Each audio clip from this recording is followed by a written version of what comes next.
Ну что в Нужно этом? Тут понаблюдать. много, очень много всего. Вот сказать, например, что ребенок, который громко стучит, это значит ребенок, там, не знаю, с скрытыми качествами, это все штампы. Вот я против вот этого, честно сказать. Поэтому у каждого ребенка своя история.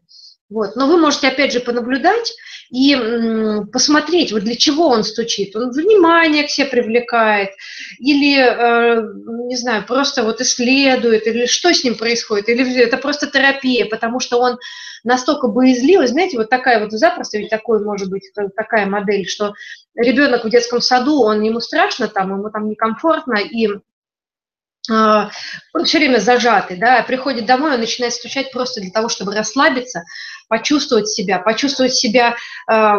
значимым каким-то, да, потому что в детском саду там, например, такая травмирующая ситуация, что и он, ну, просто как его не замечают, да, ну, например, Ну или такая, как вообще способ вот, заявить о себе. да, да, да, и ему он таким образом проявляет себя, самовыражается, ну, как возможность, почему Мгм. нет, вот, и ну, тут очень много всего в этом.